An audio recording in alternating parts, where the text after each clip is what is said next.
Good morning, members, and welcome to this first meeting of Scrutiny Group today, which is Friday the 23rd of September.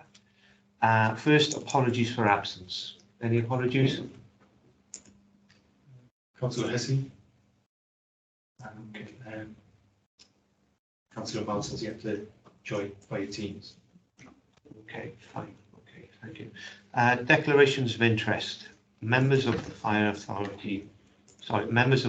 Rescue Authority are reminded of their personal responsibility to declare both orally and in writing any personal and/or prejudicial interest in respect of matters contained in this agenda in accordance with the provisions of the Local Government Act 2000, the Fire and Rescue Authority Standing Orders and Members Code of Conduct. Are there any declarations of interest? No? Okay, thank you very much. Item 3, Chairperson's announcements. You'd be lucky to know that there are none, other than I hope you all had a good summer holiday. Item 4, to receive the minutes of the Finance, Asset and Performance Management Scrutiny Group held on Monday, the 4th of April 2002. Just go through for accuracy, page 3 of your agenda, page 4 and page 5. I think, Dan, you're the only one present that is in this meeting. Can you confirm they're accurate? Yes, I've looked through them and they are accurate. Excellent, thank you very much. Okay. Next, our report for decision. Item 5, Scrutiny Group proposed new terms of reference. Thank you, Chair. I'll take this one.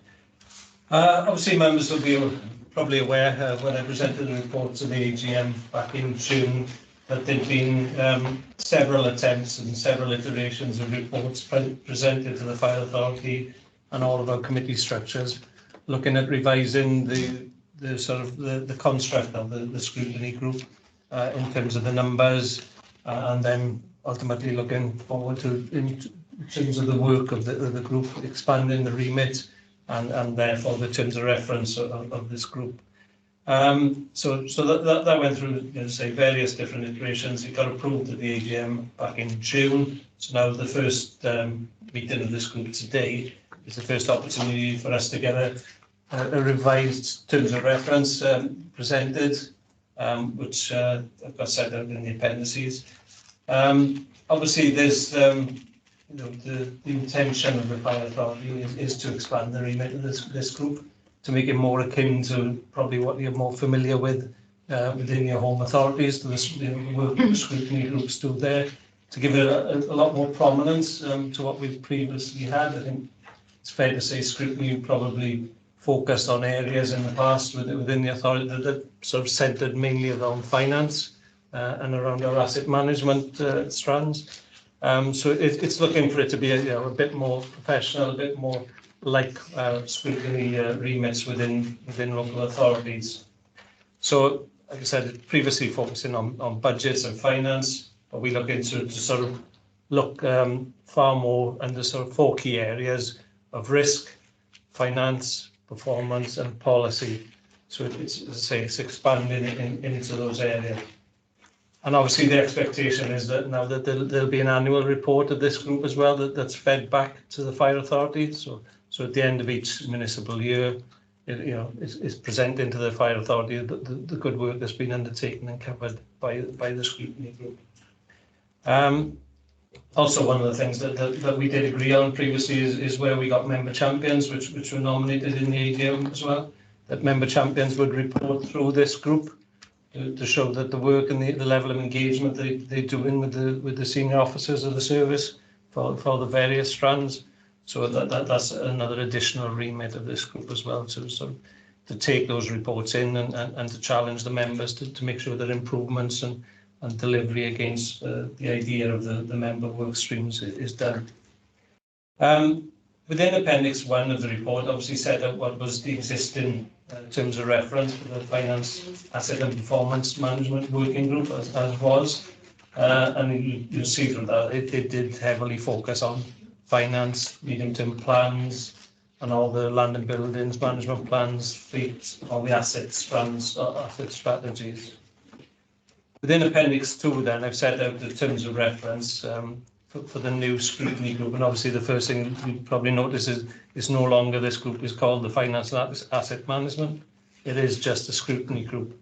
So it does expand into wider remits and gives us, the option to scrutinise decisions taken at an authority level and taken at committee level as well.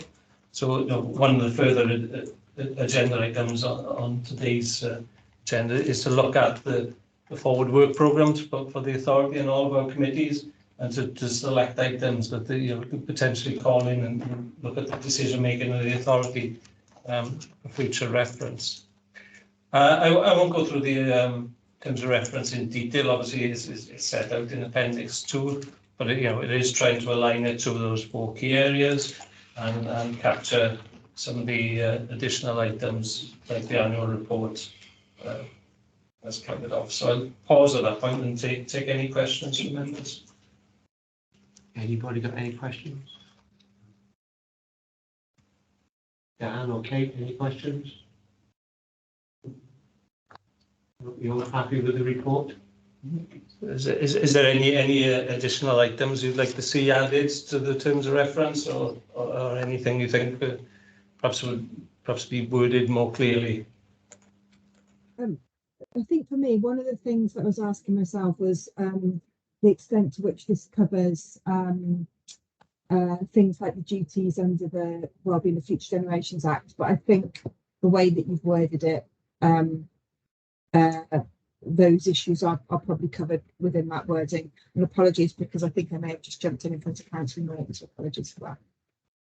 Yeah, in terms of the Wellbeing of Future Generations Act, obviously every report that's presented to the Fire Authority and its committees should be considering the Wellbeing of Future Generations Act, and that's as part of the golden thread really that we have from Fire Authority reports right down through all of our corporate planning, of corporate overarching corporate and strategic aims, the individual business plans. They should all feed through that golden thread of the Wellbeing of Future Generations Act. So everything should be covered off, and then obviously when you scrutinise in reports that are going through authority or committees, is the opportunity to scrutinise and challenge, make sure those elements are being picked up.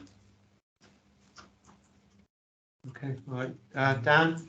Yeah, thank you, Chair. I wasn't originally going to talk because it's not strictly on the terms of reference, but more I think about process around it. So I know obviously from scrutiny committees and our home authorities, obviously they do chairs letters after the meeting. Obviously this scrutiny group, I don't think it would be appropriate in most items, but if we are obviously questioning this officers or chairpersons on certain items and doing a more deep view on a particular item, it might be useful to have as a process to, in some circumstances, do letters from this committee, from the chair on behalf of this committee to the authority, and have them obviously public.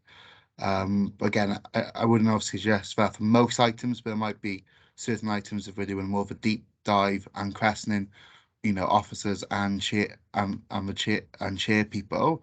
I think it might be useful to do that as best practice. Yeah, you sort of prompted me there, Councillor Norton, on one of the areas obviously that we're potentially looking at as well in the future is the ability to call in external people. So where we see impacts on our service through external partners, just choose an example, a health board maybe, if we're asking someone to come in from external, so having a good process around that would be good practice. So yeah, thanks for that, Councillor Norton. Okay, all right. Any other queries, questions? Okay, the recommendation is that members consider and recommend the terms of reference for the scrutiny group set out in Appendix 2, Fire and Rescue Authority for approval. Are we all agreed on that? I'd like to. Yeah, move, seconder. Yeah. Okay, all agreed? Okay, thank you very much. Thanks, Geraint. Okay, item 6 is Revenue Outrun Report 2021 to 2022. Is that you? That's me. Over to this one. So members have already received in the FAPM or Fire Authority meeting in the summer the outturns for both budgets, the revenue and the capital budget. So those reports have been included in the rolling document for you as a refresher. But for this section, I thought I'd do a summary presentation that looks at the two budgets together, albeit dealing with them in turn. So I think I've got a presentation there. Scott will be kind enough to put on a screen for us. Turn one, yeah. Yep, turn, yeah.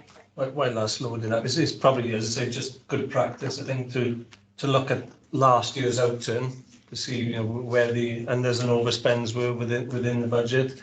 Obviously, the next agenda item is looking at the medium-term financial plan and budget setting going forward. So it gives a good picture of where the challenges were last year before you sort of scrutinise the decisions on in terms of the pressures going forward. Then. Yeah, no, that's fine. That's great. So when I do this, Scott, it's the next page. So this slide here gives an overview of the final positions for both budgets. I don't know if you can get rid of that little black box there, Scott, can we? Yeah, just... Oh, right, touch screen in there. Lovely. Only block out for the headings. There we go. So budget outturns. We've got two budgets, revenue and capital. Revenue looks at our running cost. Capital looks at our big investment projects. But even though they're bigger, it's a much smaller piece there. You can see. So we've got the budget for revenue. The net budget set at, you can see the figure there, 77,530,000. Yeah. And the net expenditure there against it is 73,703,000, and that provides for a budget underspend, sometimes called a surplus, of 3.8 million. You can see it in the variance column there. Everybody can see that? Yeah. So that's 3.8 is the final position for our revenue budget. Underneath there, you can see capital. So capital a little bit different. Like I said, it's our investment piece, bigger value items, lower volume, and the difference, the other difference between this and revenue is we don't get any funding for our capital budget. We sort of make a small revenue contribution towards it, and then we borrow to be able to spend against that budget. So you can see there that the combined slippage and the annual allocation equates to 8.3 million. Yeah, and then the actual spend was less at 2.4 million, which gives us an underspend of that budget of 5.8 million. And there's various reasons why the surplus for revenue 3.8 and the underspend for capital 5.8 have been arrived at, and I'll go through them now throughout the course of the presentation. But that's a snapshot. So if we go on to the next slide. I'll deal with revenue first. Are any members here on the FAPM committee, finance audit performance? Yes, Councillor Hughes. So we're familiar with this format. This is a standard reporting format that we take to members, and it tells members about how our budget is constructed. We've got employee costs, premises costs, training, supplies and services, and all the different major headings there. Inside those main headings are a myriad of different smaller headings. So that's a summarised view for members. And that tells members about the individual areas that are contributing to that 3.8 million. So what is it made up of? So if I pluck out some of the larger areas there, there's £1.4 million underspend on employee costs. That's everything from operational to non-ops, and it includes member payments as well. You've got some various underspends under their premises, 156,000, training 152,000, and the next most significant one is capital. So we've got employee savings of 1.4 million. We've got non-employee savings of 934,000. So together with income, we had additional income over and above what we budgeted for of 1.4 million, those things add up to the 3.8 million pound surplus. Running along the side, you can see with the percentages, our surplus equates to 4.9% of our total budget. If we go to the next slide, Any questions from members? Any questions? I can imagine what the questions are, but I've anticipated what the questions are, is more what I really like to say. On the next slide, because I've plucked out the most significant areas for you. Employee 1.4, capital costs just shy of 600,000 there, and income. So those are the main issues we had at the close of 2021-22. So if we go to the next slide, it gives a little bit more detail as to why those figures have arisen. On employee costs, we budget. So when we budget, there is not a great deal of certainty. So we assume a lot of the uplifts in the different budget areas. What we assumed when we were setting the budget for 21-22 is that pay awards were going to be in the region of 2.75%. Actual pay awards were 1% under that at 1.75 because they are agreed much later in the year. So there's a difference there, 1.75 for support staff or corporate staff and 1.5 for ops. What that actually means is when we budgeted for that and what actually happened, that the difference there equates to 700,000. So within that 1.4 million pound underspend on employee costs, 700,000 relates to the difference of what we budgeted for pay uplift and what we actually paid for pay uplift. All right. The next bit, the next 600,000 relates to on-call salaries. So I don't think this is a new concept for members. On-call or on-call firefighters is part of our operational frontline service response. It's majorly secondary employment for those cadre of staff. The underspend there is 600,000. What that means is we haven't been able to recruit all bums on seats to establishment. That has been a long-standing issue for us. And we've set up a retained management team to look at how we can improve that position, because obviously we've got an establishment that we want to meet. And when we don't meet it, it does increase our risk. And we've been sort of dealing with that in a number of ways. On speaking to our operational staff, the things that they have been looking at for that area is additional recruitment. So looking at capitalising on national campaigns. We Are More is one. Why I'm more than fire? Be more it is, isn't it? But she says, and I'm more than fire, the lady on the campaign. We're also looking at expanded, or we have expanded the catchment area and the response time. So when our people in the community, because they have to live, our on-call firefighters have to live close to the fire station, they've got a response time which was always traditionally 5%.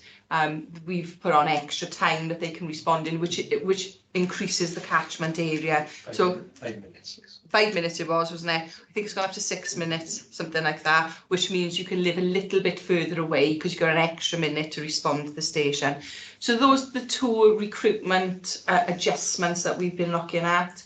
There's retention also, there's retention strategies in place there. It's been presented to members over the years, and we've probably got something coming again quite soon. And the retention aspects of trying to maintain or shore up the on-call establishment are looking at flexible contracts. If you were an on-call firefighter previously, you would have only have had a choice of 3 contracts, initially starting at a commitment per week of 42 hours. Now there's about 8 different contracts you can look at, and you can commit to as a minimum of 30 hours. It just gives our people more flexibility to pick and choose. Whereas if some people couldn't have committed to 42 hours, they can they can, instead of finishing with us, they can go for that reduced commitment there. And those are the types of things the retained management team have been looking at. Can I just jump in there? This is Yeah. when you're talking about retention, just draw members' attention on page 14 of the covering report, which is Lisa presented, shows the starters and Yeah. leavers and the head count for the service. I think you clearly see that, you know, with the on-call, we had 44 new starters during the year. We had 88 leavers, so it's retention is probably a bigger, if not bigger, problem than the actual recruitment of on-call firefighters. During COVID, Sorry. Being you brought up the strengths and budget and starters and leavers, as newbie, what does WDS stand for? Whole time duty system. Whole time. So, yeah, the whole time duty system on call. Whole time. Okay, thank you. during COVID, we were quite successful in having more on-call firefighters than we ever have been before, and you could probably guess the reasons for that. People were at home more, people needed the money more, the extra secondary income, and it was really, but now things have returned to normal. We are finding that slide again, and of course this is most of our on-call firefighters, it's a secondary contract for them. The next largest area after salary, so that gives us the 1.4 salary underspend. Between those two things, those are the two significant factors that we've got: pay awards and on-call staff. There's a number of other small areas though, but those are the two main ones. So capital financing is the next largest, just shy of 600,000.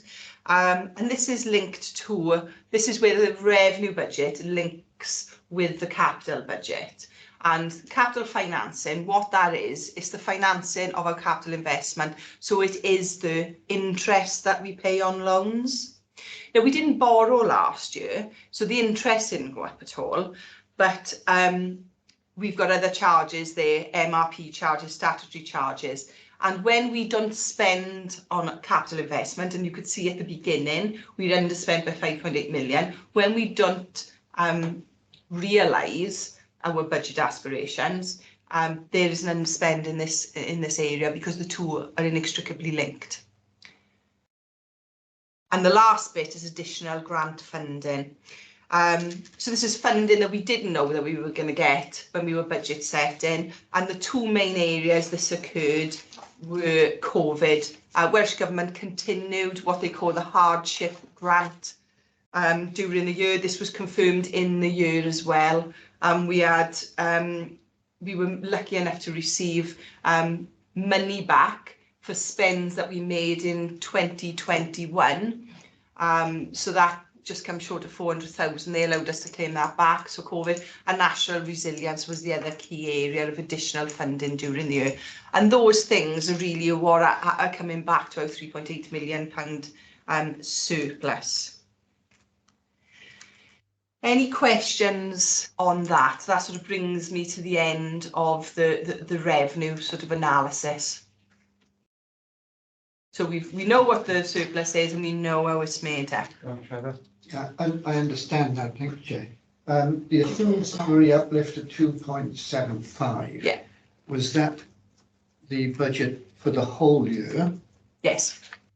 And the actual pay award varied to 1.75. Was that for part of the year or the whole year? They're all annual. Right. So when we budget annually. Yeah. So we had we assumed our salaries this year would be 2.7% more for next year. They were actually 1.7% more. So in effect, you've over budgeted, Andrew. So what that does is it explains to us how we've got how the salaries have contributed to the budget surplus situation, and there was 700,000 in that gap from salaries for that purpose. But was the pay award partway through the year? No, both whole year. We actually make the pay awards at different times of the year, but they all affect the. It's an annual position. So even if it's not paid out till December time, they backdate it to the start of the financial year, so it does cover the financial year. Thank you. Okay, Daniel. Thank you, Chair. See, my questions are obviously I know this is back looking what's happened in the past year, I know obviously quite a lot of the savings were COVID related.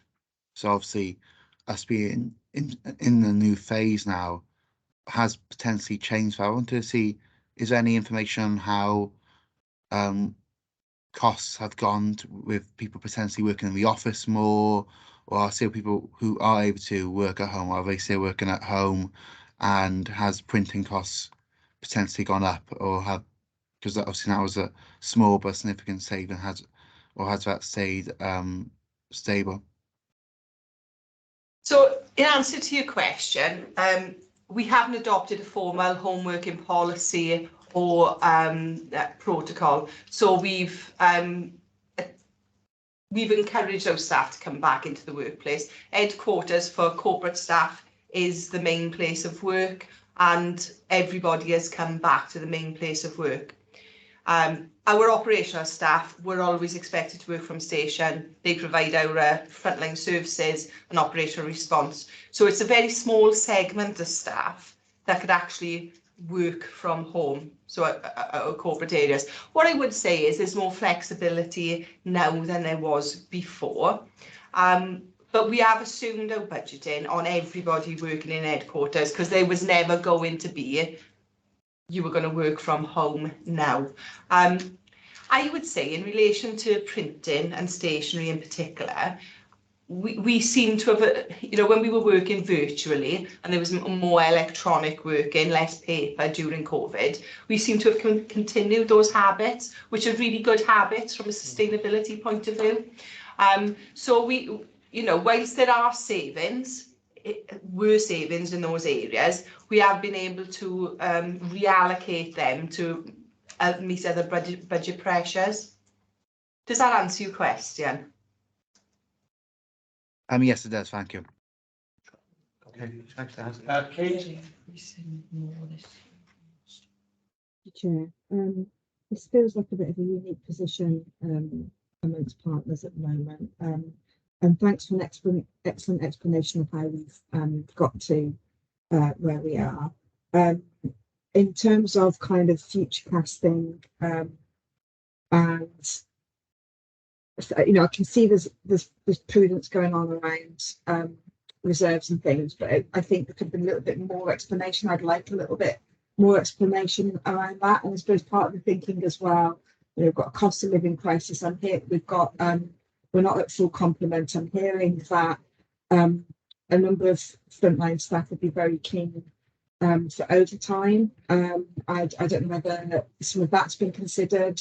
So just a little bit more explanation of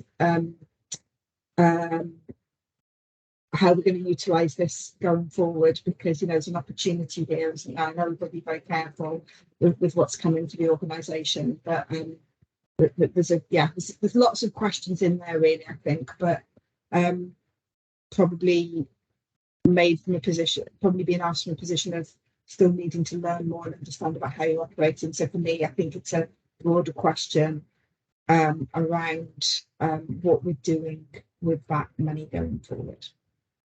So I think that's a really good question, Councillor Carr, and if I may, I could address that in the medium-term financial strategy presentation, because this is really just a look back at what happened in 21-22. So I think the next presentation will address that question for you quite nicely. Is that okay? Are we all right to wait until then? Fine. Yeah, it's difficult to know where to ask the question sometimes, isn't it? So no, it's absolutely fine. Okay, all right. Thank you very much. Okay, recommendations are to Capital. We're going on to yeah. So in terms of the report, I thought I'd just flick through on the presentation. Fine. Okay, Karen. Yeah, so, is that all right? Okay, so we know the outrun, and now we go on to the capital outrun. So we know the revenue outrun. Now we go on to the capital. So that brings us to the end of the revenue section of the outturn. So the next bit is capital. So I think we're back on slide 6, Scott. Yeah, brilliant. So as I described in the beginning, smaller budget this. It's a combined budget of 8 million. So much smaller than the 77 million for revenue. And the reason for that is we don't receive funding. We largely borrow to be able to spend from that budget. So what this slide gives members is an overview of the slippage brought forward from 2021 into 21-22. That's 3.5 million there. The budget set for 21-22 is 4.7 million, yeah, and we actually spent 2.4 million. Now that resulted in overspend over various areas of 560,000, and then a carry forward of 6.4 million to complete our capital projects. Capital is a bit different from revenue in terms of the way that projects and work schemes are beyond the 12-month period. With revenue, it's more about running costs, things that are consumed within the 12-month period. Capital, sort of these projects, especially construction, could go on for several years. So that's the overview. You can see the largest areas there. If you go on to the second slide, so the standout areas, again, I've plucked out for you, are that the net underspend is 5.9 million. We know that. That's the 6.4 and the 560 together. COVID is still having an impact on delivery of some of these schemes because they're much bigger schemes. It's our fleet, fire appliances, and building stuff. We know what's happened to them. The inflation crisis sort of started with building and vehicles, and the supply demand issues in the market have prevented delivery of some of those things. So building costs went up astronomically during COVID. You can see that in the overspend for property. And also vehicles, we didn't spend what we needed to spend because we couldn't get them in. The timelines for delivery weren't within that annual period. We're hoping that supply chain issue is going to loosen up going forward. In particular, we were looking to electrify more of our fleet last year. And I think Christmas time, we were looking at the delivery of an electric vehicle. The lead time was about 18 months. Now it's less than a year. So, you know, when we set in this budget for a year, it's really difficult to be able to set it and deliver in the year for some of this stuff. In terms of property, you would have noticed on the slide before, there's a big carry forward of the budget of 2.5 million. That is largely due to one project, which is the New Inn project. Members will be aware that we put a bid in for a parcel of land that was agreed in principle, but since the seller has sort of reneged on that. So construction was due to start last year. That's been pushed forward into next year, the 1.9 million to be able to complete that project, which is going to take place. Now the plan is for that to take place on that site. So that big figure of 2.5 million you can see of slippage going forward in property is to be able to continue and complete the New Inn project, the New Inn station rebuild, yeah? And of course the vehicles, which is another big area, 3 million slippage, that's because we couldn't actually get anything delivered. Now when speaking to the fleet engineer, we should be caught up with our vehicle replacement programme, so our water ladders, by next month. So we've had about 8 vehicles delivered in the summer. I think members, if you come for the induction day, you would have seen one of the vehicles out in the car park. We are catching up with those things. So we'll expect to see at the end of this year that budget spent. So there should not be a repeat of this situation.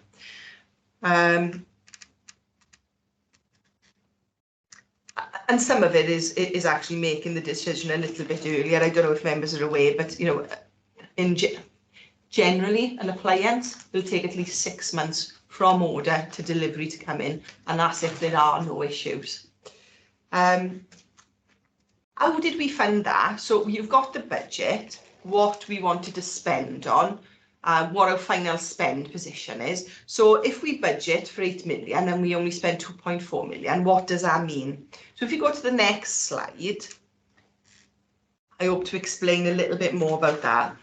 that 2.4 million that we actually spent, what that meant was we borrowed less than we anticipated. Because we borrowed less, our capital financing charges in the revenue budget were lower, if you recall, because we just outlined there was just shy of a £600,000 underspend in the capital financing charges sitting in the revenue budget. Yeah, that is because of the reduced borrowing for the capital budget.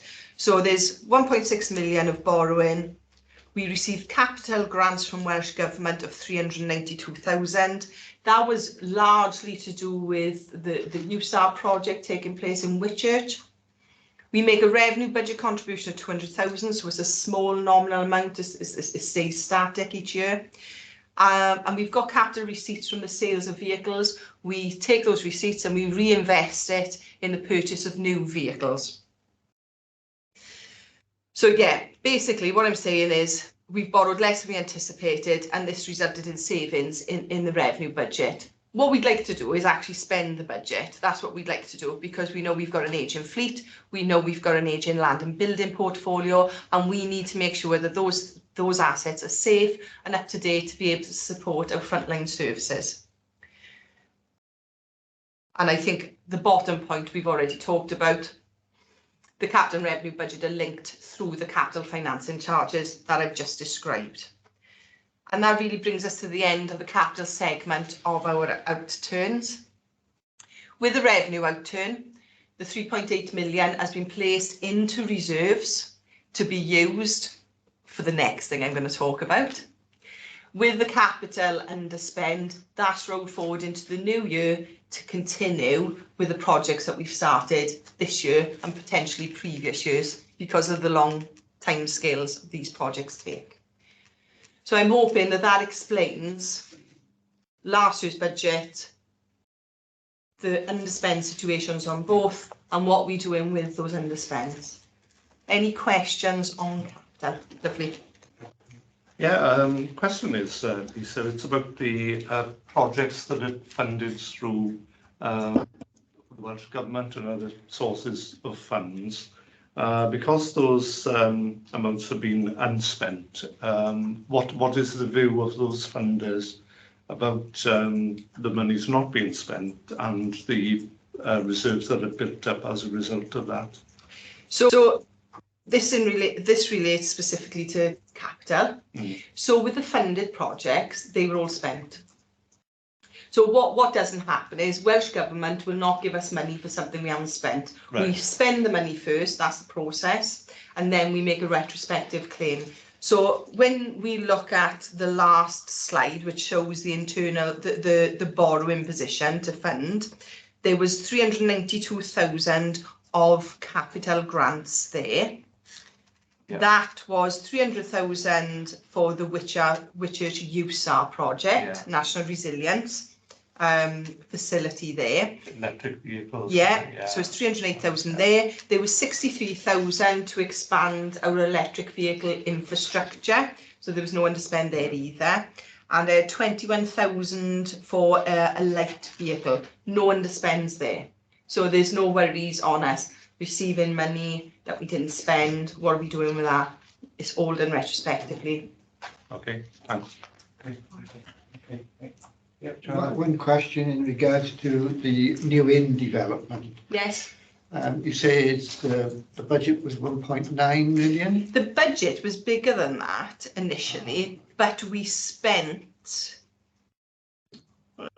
What concerns me, being it's now been pushed back, have we got to review that yes, budget? We do. Yeah, you're correct. Well, the budget was set as 1.994 million. Right. Because we'd entered into negotiations and were progressing with the sale of land, we'd spent money on surveys, you know, searches. It was about 34,000 on those things. So the budget reduced to 1.960 that we're slipping forward. But you are right, we will be reviewing that next year because the cost on things has gone up. And what we are finding with suppliers, they won't absorb the costs. They're looking to pass them on because, of course, they are quite hefty. We're not talking about marginal increases here. And when we are getting returns back for contracts, they're only guaranteeing the prices on things for as little as 7 days sometimes, you know, because nobody knows what's going to happen with the price of commodities. Okay, thank you. Is that all right? Yes. Just with adding to that one as well, obviously part of the thinking now that we're starting the design phase of the new on our existing site is building in, you know, as much as possible in carbon reduction sort of initiatives into that construction. So we're trying to make it a net zero station. So is that going to be extra costs again? Yes. Extra costs again. Okay, So lovely. as part of the procurement process, Yes. we'd be asking for the 2 requirements so that it gives us better learning and clearly understand the differential in cost between building a traditional fire station and building a net zero, so that we know the additional investment that, you know, that we need to make, but also look, you know, in terms of calculating the payback period, in terms of, you know, reducing our carbon footprint going forward. Then the initial indications, not wanting to scare anybody, for a net zero carbon station of between 6 and 8 million. It's supposed to be you invest now to save later in terms of energy, your green impacts and things like that. So you can see it is significantly more to be environmentally friendly, although it is the right thing to do. I think that budget would have increased anyway. We probably could have added on another 2.5 million to that to build a station as we currently have them, you know. So of course there is that, I think it worked out around 20% extra for the carbon neutral. Those figures are very indicative at the moment. So when we sort of actually do the contract award and nail it all down, they are subject to change, but that's there or thereabouts, if it gives you something to bear in mind. I know when you said about builders are only guaranteeing prices for 7 days because the prices are going through. So what's going to happen when we go out to tender? Someone comes in with a price. We're going to have to move fairly quickly to agree that. Yeah. Are the processes in place to do that? They are. I think initially we determine the need. So that the need, when that is done, then we go through a procurement process. And the procurement process is a competitive process that invites potential contractors in to bid for the work, isn't it? So you are right, there is no time to delay. But yeah, we've got to be good to go now on those things. Anything you want to add on that? I mean, probably the question, Sarah, is related to that. Any contracts in excess of 1.5 million, we have to have fire authority approval to sign off before we can sign off those contracts. So obviously with the fire authority only meeting bi-monthly, it's not always going to line up with us in terms of getting the approval lined up in the timescales required to meet those the challenge of pricing. You've got that delegated. Yeah, the one thing that we will have to fall back on in those scenarios is obviously I've got delegated authority to sign off those type of contracts and then report retrospectively to the fire authority. And you probably remember I had to do that in terms of the pre-election period, where I had to sign off a contract for hydraulic cutting equipment and then report it afterwards to the fire authority. So we may have to do that. We tend not to do that if we can get away with it. If we can delay the timescales and report it properly and get the approval first, that's the first course of action we do.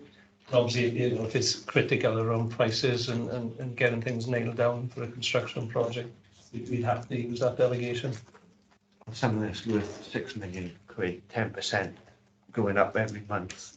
Yeah, that's a lot of money, and you need to make a decision instantly. Obviously, in terms of the delegation, I have to do that in consultation with the chief fire officer and with the chair of the authority. So it's not something that I just go off and do on my own back. There is a lot of telephone calls made. Okay, Dan? I was going to leave us to the next agenda item because there's already been partially obviously discussed. My main concern is obviously the amount of slippage, obviously in the budget. Obviously, again, a lot of it is unavoidable, and I do understand the individual circumstances, but is there going to be a review on how obviously decisions and forward planning can be done more effectively so we have less slippage, because obviously it is going to the amount of slippers we've had, not just this year, but over a number of years, is going to significantly reduce the amount we're going to end up being able to invest, because obviously how much borrowing's gone up as well. So it's not just obviously the cost of materials, the amount we're going to be able to borrow with obviously interest rates have gone up significantly in the last 18 months, and are probably going to go up further. It's going to limit how much we can borrow as well. So I have real concerns, obviously, the capital program we hope to deliver over the next 5 years, how much of it will be actually be able to be delivered now, because obviously the delays we've had over the last few years. Yeah, and you're quite right. Are you all right if I? Can I, just before Lisa answers the question directly, Councillor Norton, yourself and Councillor Ellsbury will remember that we were criticised by Audit Wales in the previous financial year for the way that we managed capital slippage. When they did a review of our overall effectiveness, one of the things they highlighted was capital slippage. And and we explained that there was various reasons behind it, some of which were COVID related, as Lisa said. But there's always going to be slippage with capital schemes, and as long as we're managing it well, keeping members informed throughout the process, that decision making is ultimately ours as a fire authority. So I think we kick back against the criticism, but as Lisa said, touched on earlier, a lot of that is starting to catch up already. So it's, and I think part of the process, and good scrutiny, part of the role of this group is to ensure that we are managing that effectively going forward. So it's the reasons for the slippage that are important rather than the slippage itself. That could be down to anything, especially with a property project. It could be inclement weather for a number of weeks can push a project onwards. Like I said, with vehicles, it's been supply in the market. Some of our vehicles are better travel than anybody sitting at this table. They go from one country to the next country to have something fitted. They're quite technical now with winch and cranes and all the rest of it. Our frontline vehicles are. But in terms of this slippage, this is high, this 6.4 million. I can't think of another time when we had something as high as this, and it is COVID related. But what I would say is £5 million of that is easily explainable. So that's the majority. 2 million is new in, 3 million is vehicles, which I just said we can't get it, we can't get them in, we can't get the water ladders in.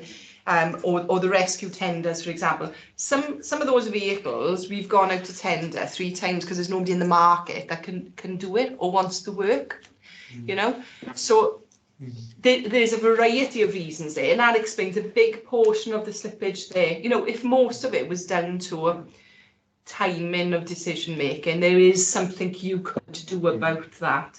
But the reasons for the slippage is the important thing. And I think just to touch on your other point, Councillor Norton, in terms of borrowing costs going up, you're absolutely right.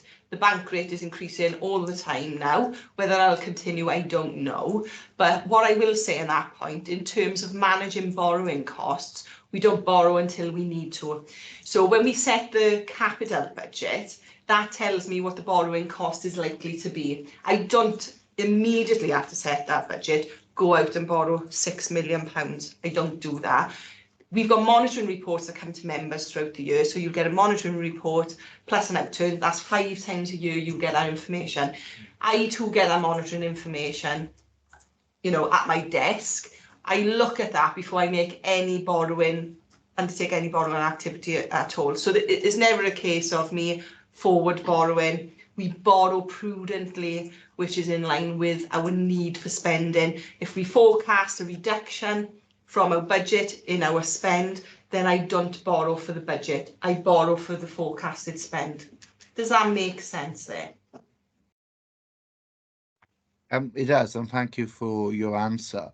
Would it be possible, because obviously we have some new members, and I can't remember all the details from previous years, to get a headline figure of the overspend for slippage on capital over the last 5 years? Because I know obviously the last couple of years have been particularly obviously high because of COVID, and that's understandable. But it'd be quite good to see what the the immediate before COVID picture was. So it might be obviously issues more longer term. Obviously, we need to tackle. Yeah, so if I present a 5-year picture of the budget set, spending against and slippage, bring that back next time. That's fine. Is that okay? Chair, Okay, Dan? Chair, I think that'll be useful, but I think what would also be useful at this point is not to look at ourselves in isolation, that these are factors that are affecting every fire authority throughout the country. And when it comes to the external audit, you know, that would be picked up and recognised. So I think as part of the exercise, Chair, it might be useful if we have some comparisons from others, because I think that'll factor in when it does come to external audit at the end of the day as well. I know, just as one example, you know, throughout COVID, North Wales Fire and Rescue, they stopped their capital programme altogether. So they weren't criticised for not having slippage because they didn't put a programme in. They realised they weren't going to spend. So whereas we were still ambitious and were trying to spend, but then got criticised for not being able to spend what we were trying to achieve. But I'd much rather the service be in that position of trying to achieve things than just saying we're not going to do anything for the next year. I think in particular with our property and vehicles, I think any delay in those two programmes, and those programmes look ahead at about 10 years, you're saving a problem, and also it does have a knock-on effect on your repairs and maintenance budgets then, that sit in your revenue budget. So if you invest prudently, it should yield some savings in the revenue budget. Again, that's where the revenue and capital budgets are linked. So investment in one saves in the other, because our reactive costs sit in the revenue budget. And when I go out on stations, I do regular visits to station.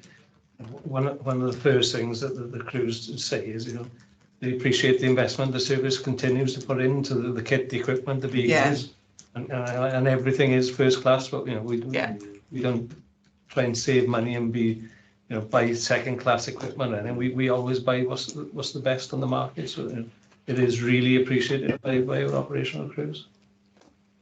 Okay, all right. Okay, any other questions? Okay, thank you. Members are to look at the report and move the budget slippage. All in favour of that? Yes. Yep. Okay, excellent. Thank you very much.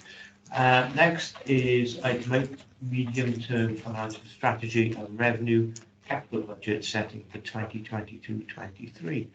And you again. Oh, it's unfortunate, isn't it? Because the Treasurer can't speak today, I'm going to try and deliver this on his behalf. But this is speak for coughing. But this is all his work. Are you all right with the presentation, Scott? We've got a small presentation up on screen for members.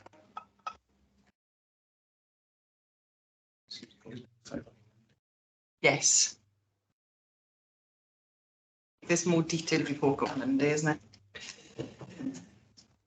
So as the Chair pointed out, this is a medium-term financial strategy which leads us seamlessly into budget setting for 23-24, which is next year. So we start preparing for that now. In fact, we've started preparing for that since the summer with departmental budget submissions. So we've had the backwards look at the budget and the final budget positions and what we're doing with the surpluses and the underspend. So I'm hoping that's primed you for this area of the presentation. So this is very much forward looking, and the point of this presentation is to prepare members for the challenges that are coming at us. So with slide 1, it attempts to tell members where the money is coming from. We've got an annual fire levy that must be set by the 15th of February each year. The confines of how we set it and when we set it are all set out in the fire combination order, so it's within legislation. This slide gives an overview of the fire levies for each of our 10 local authorities that sit within the South Wales area. And these all add up to this year's budget of 79,304,000, which was a 2.29% increase for this year. So that was the budget increase for 22-23, 2.29%. Important figure. Slide 2 is designed to give you a feel for the budget, which you already have from the outturn discussion. It tells its size and what we're doing with it. And what we're doing with it is more than 75% of our revenue budget supports employee costs. 75% of employee costs relate to our operational or frontline service delivery, so our firefighters, our preventative work as well, in terms of business fire safety and community safety. The second largest area there is supplies and services. That contains is 5.336 million. You can probably see it in green. Oh, I've skipped premises there. So maintaining our premises in terms of our utilities, our communications on premises, rates is a really big chunk. That's the next biggest area in comparison to employees. Supplies and services, 5.3 million. That's a myriad of different areas. That'll contain stuff like we just discussed, repairs and renewals to support our, any fallout of our capital programme. ICT licenses, stationery, sort of all those smaller running costs that add up to that 5.3 million. The next largest area is capital financing at 4.874. We've also discussed that. We know that those are the financing costs, annual financing costs the service has to pay in relation to investment in our capital programmes for property, fleet, ICT and equipment. So that's an annual cost there.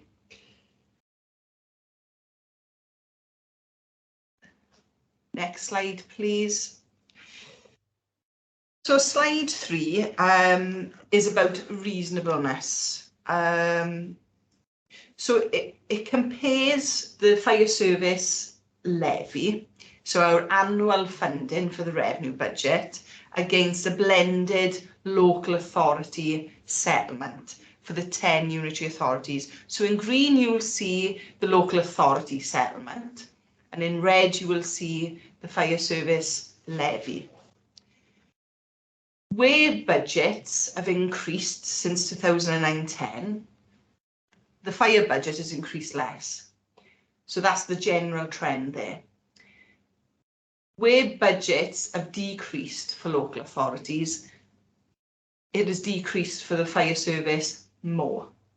There are two outliers to that trend.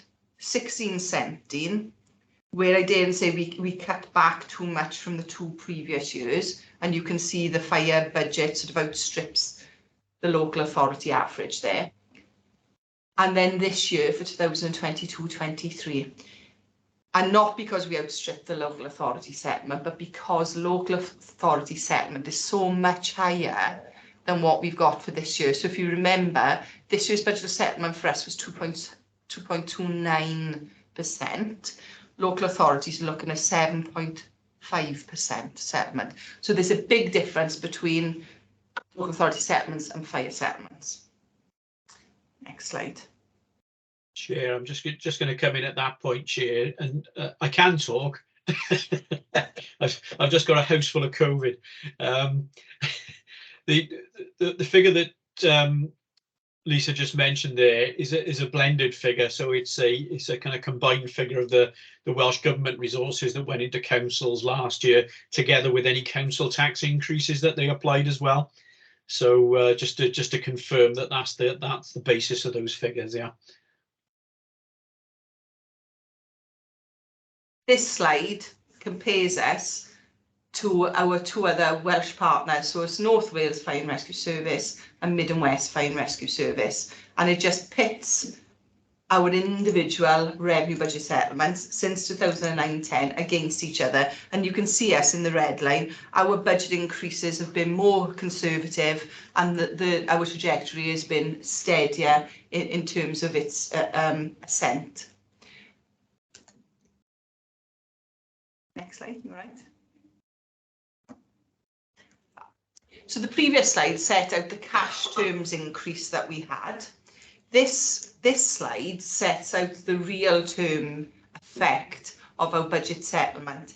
And what that means is our cash budget is what was 50 million last year, what is 60 million this year. It's a 10 million increase. With inflation, what inflation does for us, it erodes the power of the pound. So if you've got a budget increase of 2%, but inflation has gone up by 5%, is that actually an increase or a decrease? Because there is a differential between those two figures. What this graph tells us is our real terms budget settlement is around 61 million.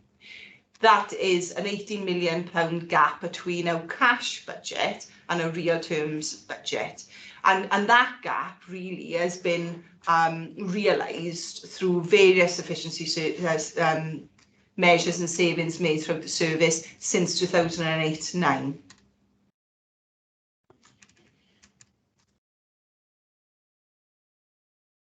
This slide 6, shows the budget settlements. The budget, so it's the budget and the outturn against each other for revenue budget only. So it plots the picture from 2012-13 all the way to last year. So you know, after we've gone through the outturn this morning, that 2021-22, we set the budget at 77 million, and we came in much less at 3.8 million pounds. That's the surplus there in 21-22. This points to good financial management. What the picture you should convey to us is that we set a budget on what we need to operate in the year. We manage costs down where we can, which is why there's a difference between budget and actual costs. And we don't go back to local authorities during the year to ask for more money. We ask for it once when we set the budget before the 15th of February each year. And I think the local authorities would be quite, the treasurers at least, would be quite appreciative of the fact that we don't go back. Under a combination order, we can go back in the year to ask for more money. I don't think that's ever happened. It may have happened once in the first year. It was the very first year when 1997. 3 fire authorities, Middle Morgan, South Glamorgan and Gwent, came together as one in 1996. And then the first year, obviously, the budget was almost to pluck a figure out of the air. That's the only year that we've ever used that power to go back and ask for more money. So we do everything we can to have a realistic budget so we can avoid going back to local authorities and giving them that nasty shock when they've already allocated their budget or spent, so they don't have to find additional funding for us. So slide 7 presents the reserve picture. So we've got a number of usable, or they're otherwise known as earmarked reserves. So we've got general reserves of 3 million, and the logic for that was set a number of years ago. We are a fire and rescue service. 3 million is what we should have there in reserve to support any extended spate conditions or incidents. Change management reserves, so that 10 million there, that's where the 3.8 million revenue underspend has been allocated. So last year's revenue surplus is in there, and it's ready for us to draw from should the need arise, which I think it may do by the end of this presentation. We've got the PFI equalisation reserve, managed underspend and joint control lease. As you know, our fire control 999 call centre is located in Bridgend Police. We have to pay an annual lease charge to them, and that reserve was set up when we moved down there to be able to pay for that. So all those earmarked reserves there add up to the 17 million. Earmarked meaning there's a plan to spend this money.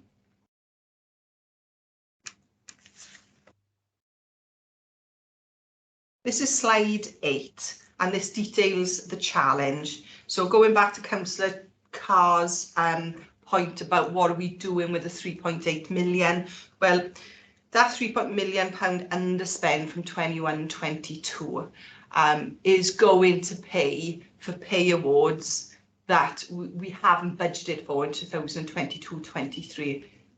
If you click, does that appear? I'm hoping so. Marvellous.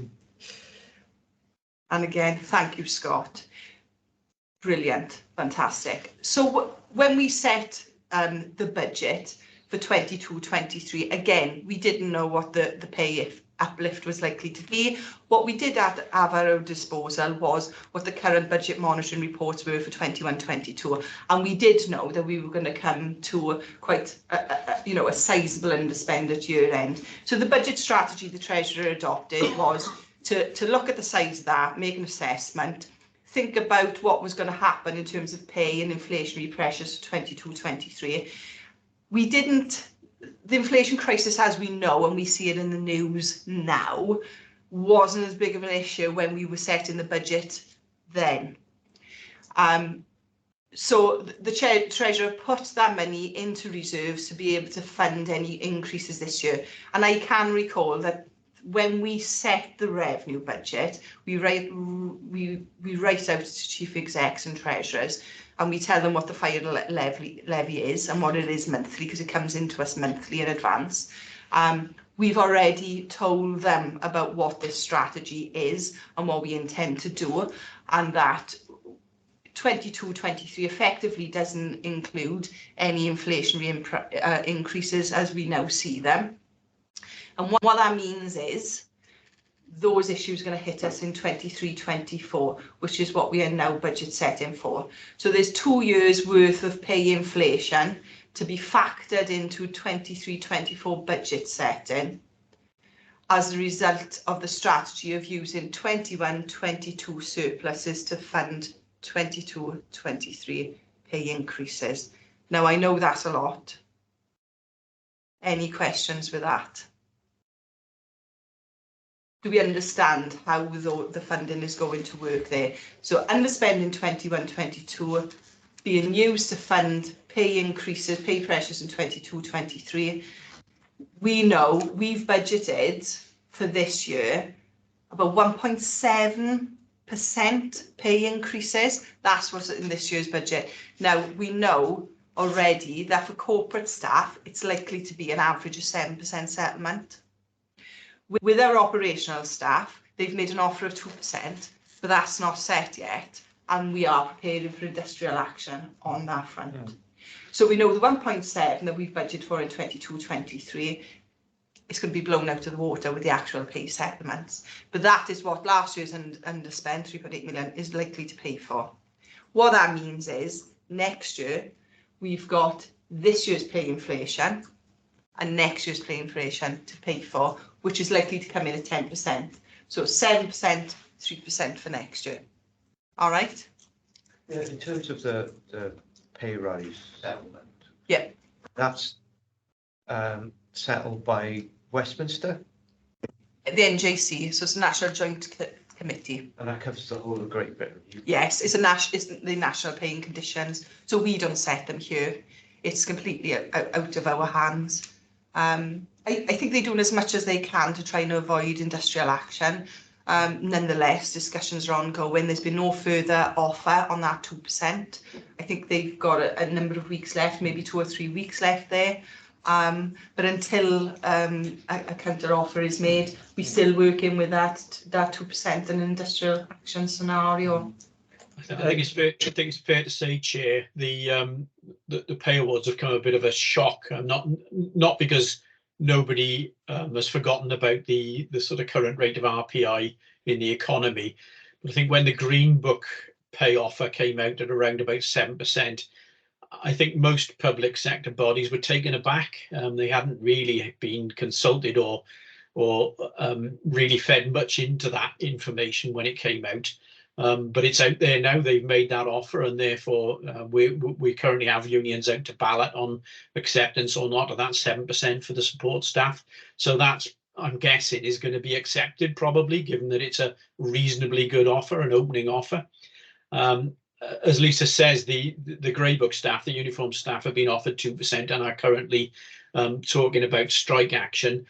In preparing the MTFS for the authority, really, we've used the 7% Green Book as almost a target figure that we think the Grey Book will now aim for. Why wouldn't you, if you were a public sector union who was seeing settlements of that order? So our worst case scenario really is that they will be looking for a similar 7% offer on the uniform staff as the support staff.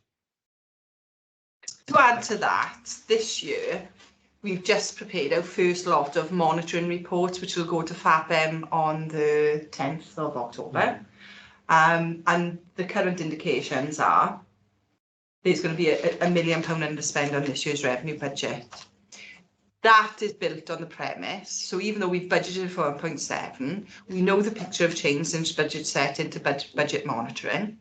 Budget monitoring, we've worked in a 5% increase, because that's what we were guessing when the reports were prepared during the summer. Now, as we know, Chris is saying it's going to be at least a 7% average. So that's above the 5% our monitoring reports are currently based on. So I think the 1% overspend that we currently project in revenue is likely to grow if the pay award occurs at 7% for our operational staff as well. So not to try and slip too much into Lisa mentioned the potential for industrial action. I know the chief is going to do a briefing at the end of the Fire Authority on Monday around the potential pay disputes and potential for industrial action. So we'll try and focus on the cost pressures here, but the chief is keen to cover that off and keep members briefed and informed on that. So you'll do that on Monday. Okay. All right. Thank you, Scott. Oh, so what's happened to that? Well, you've got it all right. It's gone all squiffy on mine. So this slide tells us about what the budget pressures are. We've just discussed pay inflation and what the position is. So for this year, it's like what we know for corporate staff is 7%. We're guessing it's going to be more than 2% for our operational staff. But for next year, we're assuming 3% pay award, because we're assuming the pay uplift for 23-24 is going to be normalised, if you want to describe it that way. And that's where the 10% comes from for next year, the pay awards. 7% for this year that we haven't budgeted for because we're using last year's surplus to fund it, and 3% for next year proper. If pay goes up, pensions go up. We know that. They're linked. They're a relative link. Energy, much of that has been in the press. There's been the government announced a package for businesses in this last week, I understand, although the detail of that is unknown and how that affects us. Fuel has gone up, and we've budgeted for it to increase. Notwithstanding, we're intending on electrifying our fleet, but again, what we've got working against us there is the delivery of the vehicles. So I don't know if members will be aware, we've been successful in securing another 169,000 from Welsh Government to continue to roll out electrical vehicle charging units on our key stations. So we've got more station coverage there. So when we do get the vehicles in, there's more opportunity for usage, which is a good thing for us. All we need then is the vehicles. We'll have the chargers. We just need the vehicles. There's pressures in ICT and communications in relation to the emergency services network. That could increase as much as £100,000 per annum going forward. And then we've got the pressures on operational equipment, and as members will be aware, in recent years we've taken on a statutory duty to respond to flood. That's got implications for how we prepare our staff in terms of our equipment. Insurances never ever go down. We know that. We don't know what the figure is, but it doesn't go down. And we've already touched on supplier contracts. We know they're not going to absorb any increases. We know they're going to pass them on to us. That is already happening, however. and we've covered off capital financing to fund the capital programme. So those are the main budget pressures that we are experiencing there. Okay, Dan's got his hand up, so Sorry. Dan, do you want to come in? Yeah, thanks, Chair. My main concern, obviously, so far is obviously we're pursuing a 3% increase for next financial year. Obviously, I think that we don't know where we'll be then, but right now, there's no signs of inflation in the general economy is going to go significantly down next year. It might go down a bit, but it's probably still going to be significantly higher than 3% next year. So it may be obviously pressures from the unions to demand up more than a 3% increase for next year's pay award. So I think if we're, budgeting for only a 3% increase for next financial year, I think that potentially puts us at risk. So I don't know if there could be work for more of a worst case scenario of a 5 or 7% next year potentially as well, because I can't see the cost of living crisis in the general economy significantly easing off for the next financial year. I might be wrong, hopefully I am wrong, but I don't think the general factors in Ukraine and internationally are going to significantly get better in the next few months. I think that's a fair point, Councillor Norton. This is a bit of a risk game in terms of what numbers we set. We've done some work across the country in terms of what other fire authorities are looking at for next year, and 3% seem to be a consensus figure. But I think you're absolutely right. It's a risk in terms of what the economy does, what pay increases do, and where we are on negotiations next year. That's the figure we've dropped in at the moment. But I take fully on board your comments. Okay, all right. Okay, so this slide is designed to prepare members for the size of the challenge ahead. So we've talked a lot about pay. At this point in time, what we are preparing for is whole budget increases, so that's pay and non-pay, of 10.6% for next year. The Treasurer has already asked our local authorities to prepare for this scenario. The letters went out in February because effectively we haven't budgeted for this level of inflation for this year. And then we're assuming that the inflation scenario will normalise from 24-25 onwards. But of course, as Councillor Norton just pointed out, we don't know what's going to happen. The further forward in the future we look, the more indicative these figures become. But those are our current planning assumptions. And the next slide will show members what the timetable is. Sorry, Lise, can I just come in on that one again? Yeah, sorry. Just to clarify for members, Lisa's absolutely right. When we wrote out to the authorities in setting the current year's contributions budget, we did indicate that we would be needing to increase the budget by more than pay inflation for next year, because we were effectively absorbing some of it for the current year. What we didn't do is we didn't tell them it was going to be anywhere near 10%. And that's because obviously the latest sort of pay settlements and inflation projections in the economy were not around at that point. So what we said was we would expect it to be higher than normal, but we didn't give them a sort of an alarming figure of 10%. Of course, what the councils will be doing at this moment in time is they will be doing the same preparatory work for their own budgets, and they will be facing the same 6, 7, 8% wage pressures on their own budgets. So they will be, I think, acknowledging the fact that it's likely that anybody who is levying upon them will be seeing the same sort of inflationary pressures. Just to sort of bring members up to speed with a piece of work that's going on at the moment is Welsh Local Government Association has been doing an exercise with all the local authorities in Wales, including the fire authorities, to actually look at the budget pressures for the coming financial year and beyond.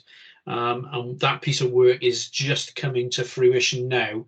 So the intention is that WLGA will be sharing that with Welsh Government so that everybody understands the size of the problem, not just for fire authorities, but for local authorities as well for the coming year and beyond.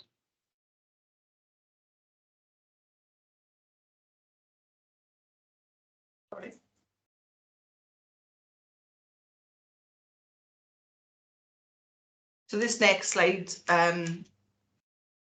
gives a picture of what the timetable is. Scott, next one. For how we discuss and engage with our local authorities in terms of budget setting. So this is occurring earlier this year than other years for reasons that Chris has just described. I think we'd already warmed up local authorities to the increase, but the size it is the issue really, the 10.6 million that we'd like to consult on earlier rather than later.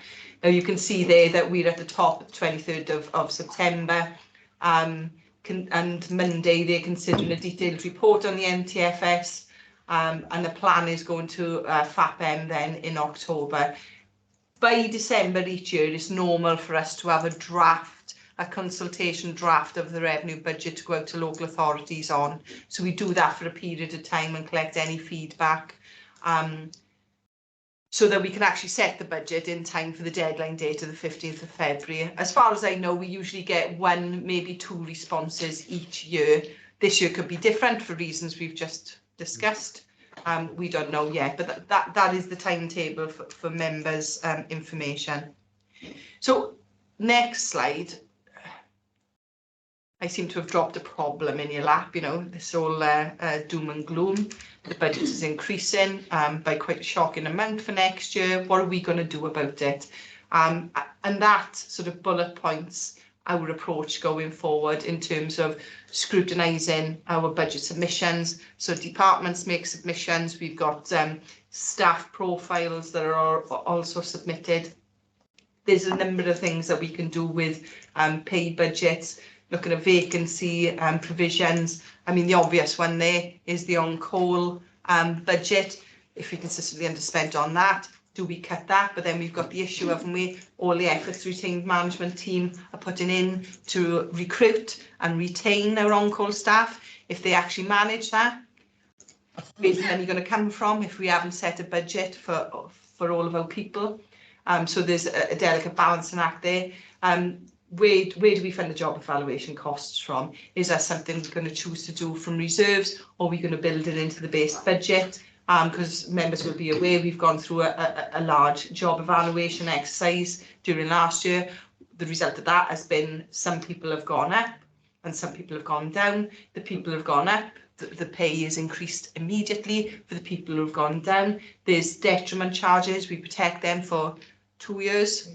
3 years, 3 years protection there, and that is something that will be borne in the revenue budget, and we could generally review our pay award assumptions. There's a few things we can do with reserves to try and smooth out the investment in property and equipment, to take out the lumpy investments. Our big investments tend to take place every 7 to 10 years, so we could try and smooth that out by doing a more gradual approach to our replacement, as opposed to waiting for everything to die before we do that. What that would give us is more budget certainty. It would smooth the increases out for us. That's a potential. And then assess our non-paid budgets. There's a various amount of headings there for inflation. And also the last point is coming back to members for their ideas. You know, what could we do less of without affecting frontline services, to be able to make budget reductions? Lots of things we've already done to manage the budget down. As that one slide pointed out, there's an £18 million gap between our cash budget and our real terms budget because we've made the efficiencies. We've done that through various things. Fire cover review, it looked at you know, setting the call profiles and volumes against our stations in various areas. We looked at changing day crewing to on-call as a cheaper option. We lost a couple of stations. I know we lost Bargoed on-call station because we merged Bargoed and Ken Forest into the Aberbargoed station, and we've done things like that haven't had a huge impact on our risk profile or ability to deliver our frontline services. So we can come back to members and discuss what those things are. But we do, however, know, don't we, that our preventative work that we do in our community safety teams, that has such a positive effect on our response work. We know that our response call profiles has dropped because of that work. We still need it there because it's our insurance policy, but can we actually think about those things as dispensable? I'm not sure anymore. That's a member decision, I think. I don't know if I've covered off everything there for you, Chris. It was just only really to put the thing in context, I suppose. All of these things we can kind of work on to try and improve the situation, and that inevitably is going to hopefully bring the figure down, but it's certainly not going to eradicate that 10.6% headline figure. It might make it better, but it certainly isn't going to make it go away, which I'm sure some of the contribution constituent authorities would want us to do. Really, in terms of the last option for savings and deferral of frontline services, we're not affected. It's useful to put the numbers in context, I think. So the 10% growth, it relates to about £8 million increase in the budget next year. If you were looking to sort of sort that by hitting key savings targets, as an example, you would be looking at taking out 4 in every 5 support staff from the whole organisation in order to make that sort of saving. So it puts the thing in context of, can we make support savings in terms of £8 million? Very difficult to achieve that sort of level. In terms of the £8 million of what it means operationally, it equates to about 5 whole-time stations. So you'd have to shut 5 whole-time stations to make £8 million of the savings. And you'd have to probably shut 26 on-call stations to make that sort of size of saving. So it's just really to put that in context for members of the challenge. It's not really about making small cuts in budget. Anything we did to cut that budget would have to be quite significant in terms of its impact on the service. Just really to put that in context for members. Just wanted to pick up as well, Lisa, the question I think Councillor Carr asked regarding the on-call situation, and you briefly mentioned the savings from the on-call budget and what that would be used for. And I think you mentioned the potential for using things like overtime to fill the gaps, Councillor Carr. I think the project team that Lisa has mentioned has been looking at various solutions around on-call and ensuring that we keep the on-call cadre up to strength and make sure that we have got cover. One of the things that we are aware of is there has been a suggestion of use of overtime to fill gaps.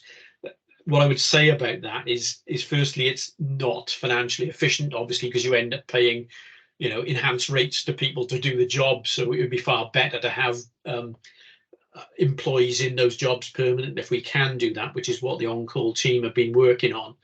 The second, obviously, is it places a more onerous workload on whole-time staff if they are taking on further work on covering on-call stations.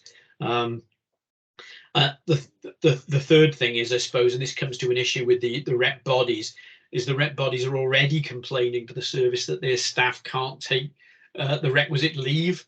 So obviously giving them more work to do makes that situation worse. So we're kind of trying to find solutions around that issue that really make this a more permanent and sustainable position, rather than perhaps trying to respond by plugging the holes in that way. So I hope that just explains a bit about the background of what the team are trying to achieve in that respect. Thanks. Dan, you've got your hand up. Thanks, Jeff. Sorry, me again. But I want to say thank you for Chris and all the work you've done, all the work the team have done. Obviously, it's very sobering, information you've given us, but I appreciate obviously the work you've done to update us on this. I don't think there's much we can do in savings. I think the authority could look at the home work policy, maybe developing one and encourage employees who don't need to, so support employees potentially some of them who don't need to come to the office to work at home again. That might save money and might actually benefit some employees, not all.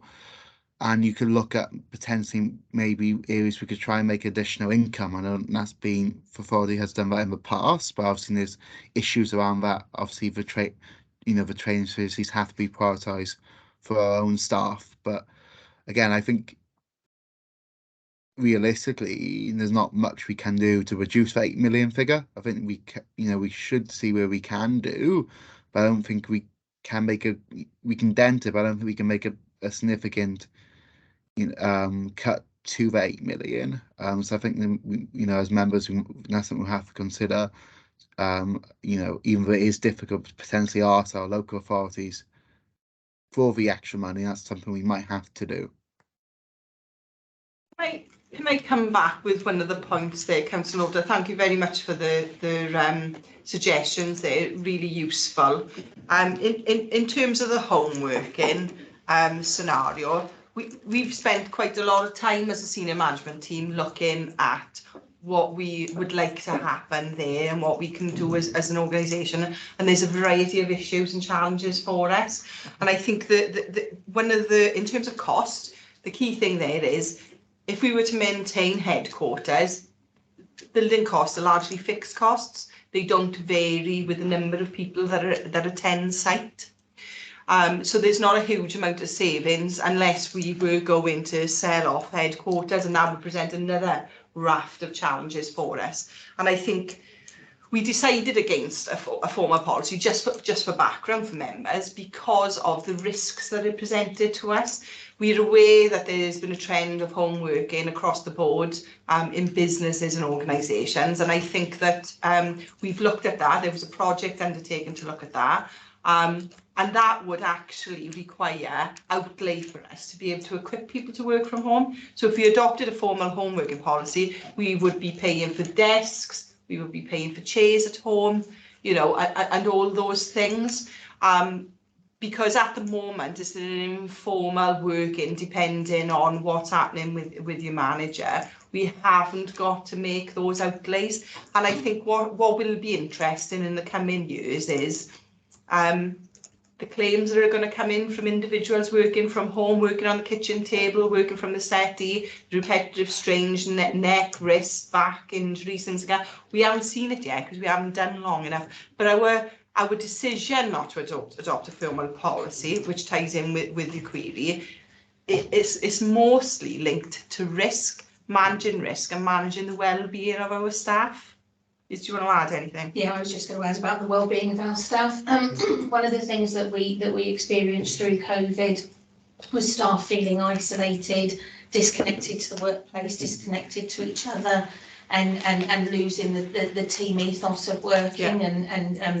And the chief likes to call us Team South Wales, which we are.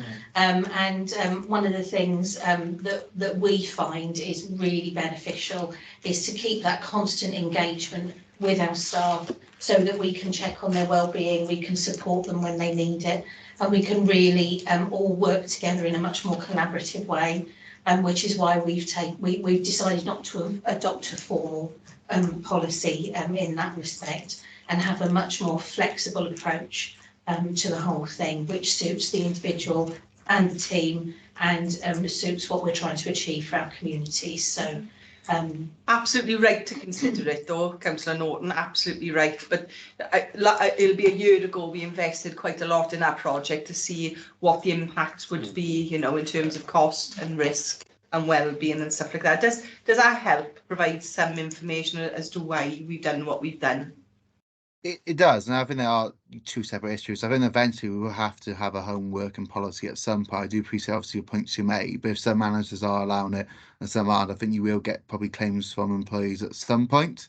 I think it's something we'll probably have to develop for consistency, a policy at some point in the next few years. So I think even though it might not be a net cost saver, something we need to do potentially. And again, I would never suggest anything about HQ, but again, obviously, there might be something we have to do is look, obviously, all the buildings we have, and potentially if there are any buildings that might necessarily not be 100% necessary, to help save money over the next few years. And it might be more than 1 year, it might be the next 3 or 4 years. If these factors last longer, then, we're hoping we might have to potentially look at, our build our non-fire station buildings potentially to save money. Thank you, Dan. Kate, you want to come in? Yeah, I just want to pick up generally and specifically in relation to Chris's comments. I think the service has a really good track record around innovation, taking new creative approaches to things where, you know, we have seen added value and you know, really creative approaches to stretching the budget. And I think he's right in that, you know, we have to take a sustainable development approach to this. So it's about holding our nerve at this point, isn't it? And not, you know, not looking at salami slicing, but holding our nerve around those creative, innovative, sustainable development approaches. And I think probably specifically in relation to the comment, I want to just remind everybody that one of the key elements of that sustainable principle is involvement. And from what I've seen as a member, that again, there's been a real move towards involvement of workforce. Clearly, that's easier when people are in one place as opposed to out in stations. But you know, frontline staff absolutely will have a contribution to make to this and a voice that needs to be heard. And I know you're doing lots. So I'm not looking for a response of a list of what you're doing now, because I know you're doing lots. It's just a call to arms to an encouragement really to keep doing that more and more, and to hear those voices as part of that creative solution finding, so that we are just doing things differently and not just making the most of this very difficult situation to make some of the changes that we need to be making anyway. Thank you. Thank you very much. Anybody else? No? Okay. Thank you very much for the report of your time today. Appreciate it. Thank you. Cheers. Thank you. Okay. Over to you, Sarah. Item 9, overview of the Fire Authority and Committee work programme. Lovely. Thank you. Morning, members. Yes, we're still in morning. Having approved the new terms of reference and the wider remit for the scrutiny group this morning, the purpose of this report is to review the forward work programme of the scrutiny group and identify further areas of scrutiny that you as a collective would like to look at. In Appendix A of the attached report, we've identified reports for decision by each committee within the Fire Authority. And you'll notice on the right-hand column, we've identified the earliest scrutiny meeting where this group could actually scrutinise that decision-making process. So one of the things which I also wanted to explain to members and potentially suggest an option is that officers are also very welcoming of this approach. Speaking to ACO Alison Reid, she would particularly invite some scrutiny around the pay policy and the gender pay gap reports, which will be coming out of HR inequalities in February. Before, ideally, for this group to scrutinise that before it goes to the Fire Authority, and we're pushing the date back for that to the 27th of March. Now, unfortunately, because we plan the calendar a year in advance, we haven't actually got a scrutiny group meeting for those two reports to go to already in the calendar. So if that was something that this scrutiny group were interested in, we would have to put in an additional meeting before in the early March in order for this group to scrutinise those two reports. So that's just for your consideration. So basically the purpose of this report now is for members, if you've had the opportunity to already look at each of the forward work programmes, for us to identify any particular areas of work that you would be interested in reviewing, and also to, if you could consider as a collective around those two HR equality reports and the potential of putting an additional meeting in March. to review those. So this really is now for debate and discussion for you as a group to identify that term and anything that you want to scrutinise. Okay, if we take the first one in relation to an earlier meeting in March. Yeah, I'd be happy with that. Yeah. I have that. Dan and Kate, you're happy to go for a meeting in March? Okay. Sorry, Chris, you've got your hand up? Yeah, sorry, Chair. Just wanted to come in to clarify one item on page 43 of the agenda, Sarah.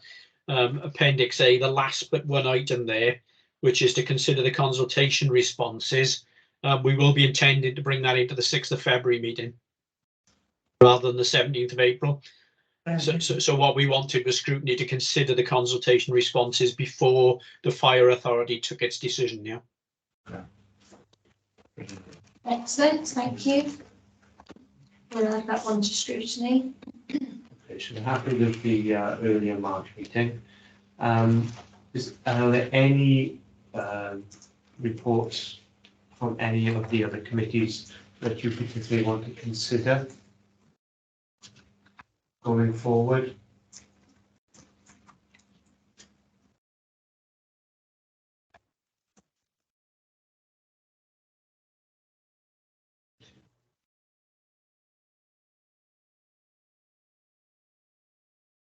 Sorry, is that Dan? Oh, Dan, sorry, yeah, Dan.